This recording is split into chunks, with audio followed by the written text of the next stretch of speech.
no dia 10 de setembro de 2023. Tá. 10 de setembro de 2023. Outro dia. Foi anunciado ao mundo um plano que tem tudo a ver com isso, chamado IMEC. É IMEEC. Significa o quê? India, Middle East, Europe Economic Corridor. Corredor Econômico Índia, Oriente Médio e Europa. O que é isso? Um plano bolado por esse grupo para fazer frente às novas rotas da seda, né, Belt and Road da China, que a China está usando para dominar o mundo, oferecendo empréstimo e muitas vezes pegando como pagamento os recursos naturais, como fizeram com o Equador e com vários países sul-americanos. Ou até posições militares também. Também, é parceria, né? Deixa eu botar uma base aí, eu patrocino a construção de estradas e tal, aeroportos e portos, né? Então, qual que é a ideia? Tirar de cena a Rússia como fornecedor, na verdade, foi um pouco depois do início da guerra da Ucrânia, né? Dia 10 de setembro. A ideia era tirar o controle do fornecimento de gás natural da mão da Rússia, fornecimento de gás natural para a Europa, que já era, sei lá, 40%, 50%, e se os gasodutos Nord Stream 2 fossem concluídos, ia para 80%, 60%, 80%. O Trump sempre falava contra, ele esculhambava lá o diretor-geral da OTAN, que era o Jens Stoltenberg, ele falava, cara, não tem como autorizar esse projeto, vocês vão ficar na mão da Rússia. Se vocês autorizarem esse projeto, eu vou sancionar as empresas alemãs que estão recebendo esse gasoduto. Ele sancionou. Aí as empresas falavam, tô fora, meu irmão, não vou ficar sancionado pelos Estados Unidos, não. Aí o projeto ficou parado, depois, misteriosamente, explodiram os gasodutos, né?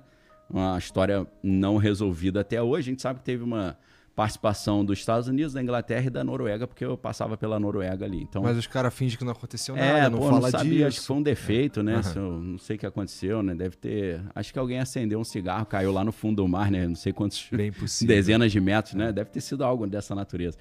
Então, o IMEC, ele é uma concorrência com a Rota da Seda e ele parte do princípio que a Rússia vai deixar de ser o grande fornecedor de gás natural. E quem seria o substituto da Rússia? Israel, tá?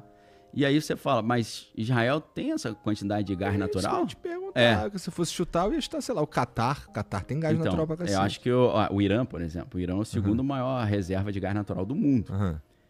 Qual é a ideia? Israel em si não tem grandes reservas de gás natural, mas na faixa de Gaza tem. Em 2000, a empresa, acho que foi a Exxon, descobriu no litoral de Gaza das maiores reservas de gás natural do planeta, chamada Gaza Marine, ou Marina de Gaza. E eles começaram a arrumar uma maneira de tentar explorar esse gás. Começaram a explorar nos anos 2000, só que o Hamas ficava jogando míssil nas plataformas, ficava sempre dando tiro, jogando bomba. E aí as empresas americanas falaram, vou parar, cara, não tem mais como. E aí, o que eles concluíram? Para a gente assumir o controle desse gás e substituirmos a Rússia para fornecer gás natural para a Europa, esse acordo foi feito dia 14 de julho de 2022, quando o ministro da Energia de Israel fez uma reunião com o ministro da Energia do Egito e com a Ursula von der Leyen, que é a presidente lá da União Europeia. Qual era o combinado? Israel iria pacificar a faixa de Gaza, para tirar esse problema. Pacificar daquele jeito. Daquele jeito, né? Passar o cerol. Pacificar a faixa de Gaza, entre aspas. Estou falando do discurso deles, né? Vamos pacificar, né? O Trump falando isso aqui vai virar uma Riviera. Uma Riviera francesa, coisa linda, né? Você olha e fala, esses caras são malucos, né? Não é possível.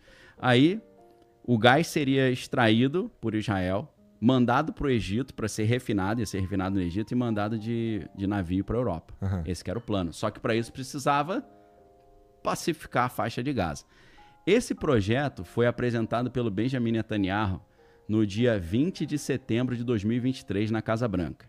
E eu sei tudo que eles conversaram dentro da reunião lá, secretamente. Aí você fala, pô, Daniel, você é sinistro, hein? Daniel, tu tem um infiltrado lá, cara? Tu tá por dentro do tem FBI? Internet, pô.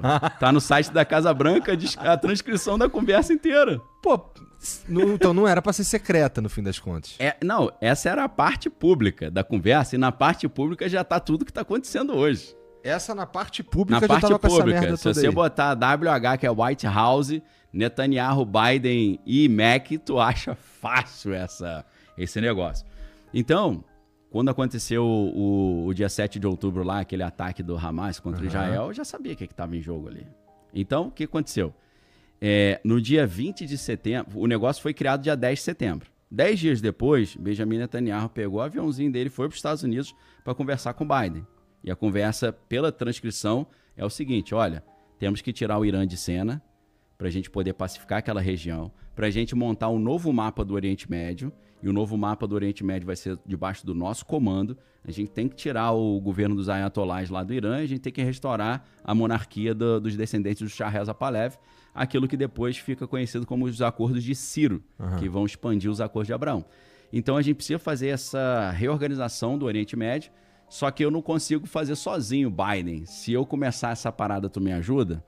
Ao que tudo indica, parece que o Biden falou, vamos embora.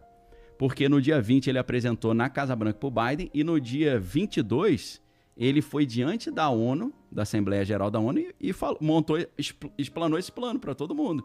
E o plano era exatamente isso: nós vamos refazer o mapa do Oriente Médio, a gente vai tirar todos esses governos extremistas aí para poder passar os gasodutos para sair lá na Europa. Nós vamos agora fornecer o gás para a Europa. Nossa, os sionistas devem ser malucos contigo, cara. Como assim? Ah, porque os caras lá que estão, os caras que defendem Israel, Sim. a unhas e dentes, e é doido que aqui no Brasil virou uma briga política, né? Virou. Os caras em geral, eles falam, não é nada disso não, a gente tá se defendendo e tudo mais. Mas também, né? Porque é o único país no mundo que... É o único país judaico do mundo. Se você pegar... Pô, Israel é tipo o tamanho do Panamá, sei lá, o menor, né? O tamanho de alguns estados brasileiros, né? Acho que o tamanho do Rio de Janeiro, mais ou menos.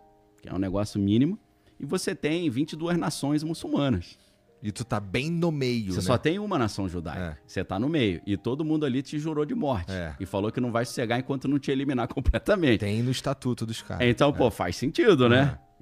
Não é assim, eu acho que hoje eu vou pensar na minha sobrevivência. Não, se tu piscar o olho, você deixa de existir. Você, sua família inteira e teu povo inteiro. Principalmente se os caras tiverem bombas atômicas, né? Aí entra, até vou fazer um linkzinho aqui, entra a doutrina Sansão. O que é a doutrina Sansão? Que em hebraico é Beretat Shimshon, né? Tem gente que fala assim, Daniel, você é analista geopolítico, por acaso você estudou, quantos idiomas você fala? Cara, eu não falo muitos idiomas fluentemente não, mas eu estudei hebraico, eu me viro hebraico. Beleza? Só para começar, tá? Então, Beretat Shimshon é a operação Sansão, ou a doutrina Sansão, que é o seguinte: Sansão foi o cara, tu deve lembrar dessa história. Ele, fortão, arrebentou com os filisteus, depois ele fez umas bobagens, aí Deus deixou Dalila passar o cerol nele no cabelo, e logo depois furaram os olhos dele e ficou cego. E aí o trabalho dele é ficar rodando o moinho, que era um trabalho do boi, ele fazia o trabalho do boi, né? E aí ele lá, poxa, pensando, acho que eu fiz besteira, se arrependendo, né? E aí a Bíblia fala que o cabelo dele voltou a crescer, né? Isso é um sinal, tipo, será que o poder dele pode voltar? E aí fizeram uma festa no palácio dos filisteus pra zombar do cara. Pra todo mundo ir pra lá. Esse aí que era o cara que arrebentava a gente, você tá aí, ó. Virou nosso escravo. E aí ele falou, pô, vou passar uma vergonha violenta aqui, já tô cego. Aí ele falou com Deus, não tem como dar aquela forcinha de novo não, que eu tinha antigamente. E aí Deus falou, vambora. Aí ele chegou pro cara que tava conduzindo ele, né? Falou, eu tô meio cansado, deixa eu só encostar aqui pra dar uma descansada. Ele encostou na coluna e abraçou a coluna, quebrou a coluna principal do palácio. Nesse único dia ele matou 3.000 pessoas, mais do que ele tinha matado na vida inteira, só que ele morreu junto.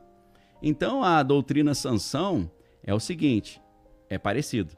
Israel diz, nós temos bombas atômicas, nós somos pequenos, é uma guerra de 22 contra 1.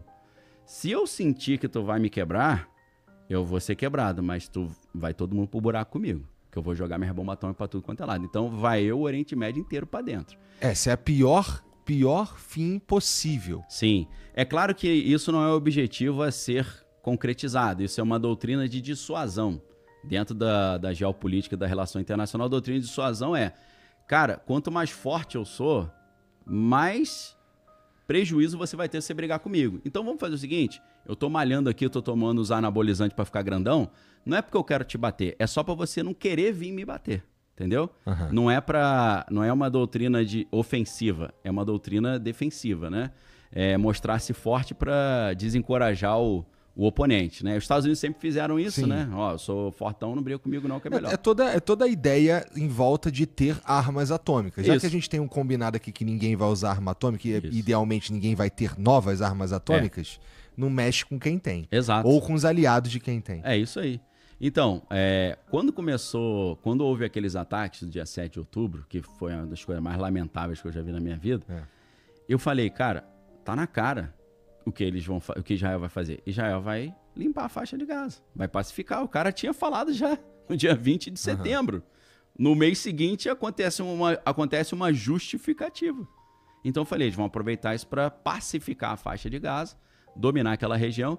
Depois que eles dominarem completamente a região, eles vão partir para cima da Síria, do Líbano e do Iêmen. Quando eles sentir que dá para brigar com o Irã, eles vão partir para cima do Irã. Só que aí deu uma adiantada, né? Começaram a ir pra cima do Irã logo de cara. Deu uma adiantada, mas eles já estavam numa briga ferrenha com o Hezbollah e com os Houthis, e eles já tinham dado um prejuízo terrível neles, tanto que eles explodiram embaixadas iranianas lá na Síria, estavam bombardeando o Líbano direto, mataram a liderança do Líbano toda, do Hezbollah.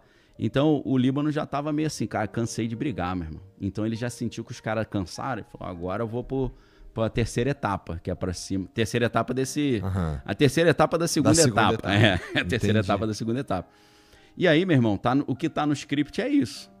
Destruir completamente a enriquecimento de urânio, derrubar o governo dos ayatolás, que está desde 1978 no poder, e, além disso, assim poder explorar não só o petróleo, mas o gás natural também.